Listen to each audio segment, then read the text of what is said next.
जैन धर्म के 22वें तीर्थंकर अरिष्ट नेमिनाथ भगवान कृष्ण के चचेरे भाई थे। कृष्ण इनके पास बैठकर इनके प्रवचन सुना करते थे। हालांकि जैन धर्म ने कृष्ण को उनके श्रेष्ठ शलाका पुरुषों में शामिल किया है, जो 9 वासुदेव में से एक है। भगवान श्री कृष्ण को श्रीहरि का 8वां अवतार कहा जाता है। माना जाता है कि भगवान कृष्ण नारायण का पूर्ण अवतार थे। धरती पर जन्म लेने के बाद कृष्ण अवतार में उन्होंने बहुत सी लीलाएं की। कान्हा से लेकर द्वारकाधीश श्री कृष्ण बनने तक उन्होंने बहुत कठिन सफर तय किया। श्री कृष्ण के हर काम के पीछे जनकल्याण की मंशा और संसार के लिए एक संदेश छिपा रहता था। यही वजह है कि श्री कृष्ण के जीवन के तमाम रोचक तथ्य सुनने और पढ़ने को मिल जाते हैं। आइए आज हम आपको भगवान श्री कृष्ण से जुड़े कुछ रोचक तथ्य बताते हैं। तो चलिए वीडियो शुरू करते हैं। 1. उत्तर प्रदेश में कृष्ण, गोपाल या गोविंद इत्यादि नामों से जानते हैं। 2. राजस्थान में श्रीनाथ जी या ठाकुर जी के नाम से जानते हैं। 3. महाराष्ट्र में विठल के नाम से भगवान जाने जाते हैं। 4. ओडिशा में जगन्नाथ के नाम से जाने जाते हैं। 5. बंगाल में गोपाल जी के नाम से जाने जाते हैं। 6. दक्षिण भारत में वेंकटेश या गोविंदा के नाम से जाने जाते हैं। 7. गुजरात में द्वारिकाधीश के नाम से जाने जाते हैं। 8. असम, त्रिपुरा, नेपाल इत्यादि पूर्वोत्तर क्षेत्रों में कृष्ण नाम से ही पूजा होती है। 9. Malaysia, Indonesia, America, England, France इत्यादि देशों में कृष्ण नाम ही विख्यात है। 10. गोविंद या गोपाल में गो शब्द का अर्थ गाय एवं इंद्रियों दोनों से है। गो एक संस्कृत शब्द है और ऋग्वेद में गो का अर्थ होता है मनुष्य की इंद्रियां। जो इंद्रियों का विजेता हो और जिसके वश में इंद्रियां हो वही गोविंद है, गोपाल है। 11. श्री कृष्ण के पिता का नाम वसुदेव था, इसलिए इन्हें आजीवन वासुदेव के नाम से जाना गया। श्री कृष्ण के दादा का नाम शूरसेन था। श्री कृष्ण का जन्म उत्तर प्रदेश के मथुरा जनपद के राजा कंस की जेल में हुआ था। 12. श्री कृष्ण के भाई बलराम थे, लेकिन उद्धव और अंगिरस उनके चचेरे भाई थे। अंगिरस ने बाद में तपस्या की थी और वे जैन धर्म के तीर्थंकर नेमिनाथ के नाम से विख्यात हुए थे।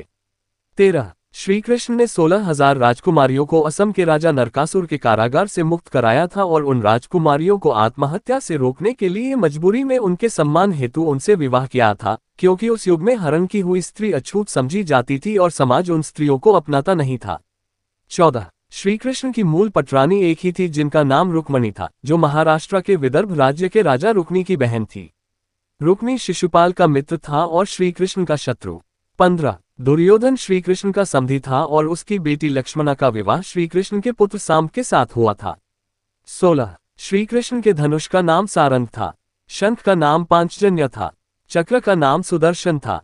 उनकी प्रेमिका का नाम राधा रानी था, जो बरसाना के सरपंच वृषभानु की बेटी थी। श्री कृष्ण राधा रानी से निष्काम और निस्वार्थ प्रेम करते थे। राधा रानी श्री कृष्ण से उम्र में बहुत बड़ी थी, लगभग 6 साल से भी ज्यादा का अंतर था।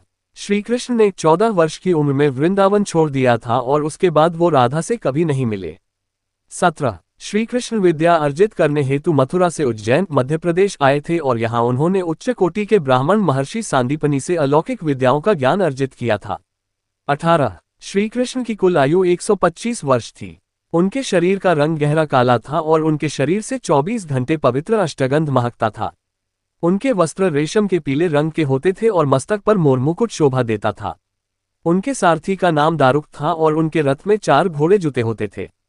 उनकी दोनों आंखों में प्रचंड सम्मोहन था। 19. श्री कृष्ण के कुलगुरु महर्षि शांडिल्य थे। 20. श्री कृष्ण का नामकरण महर्षि गर्ग ने किया था। 21. श्री कृष्ण के बड़े पोते का नाम अनिरुद्ध था, जिसके लिए श्री कृष्ण ने बानासुर और भगवान शिव से युद्ध करके उन्हें पराजित किया था। 22. श्री कृष्ण ने गुजरात के समुद्र के बीचों बीच द्वारिका नाम की राजधानी बसाई थी। द्वारिका पूरी सोने की थी और उसका निर्माण देवशिल्पी विश्वकर्मा ने किया था।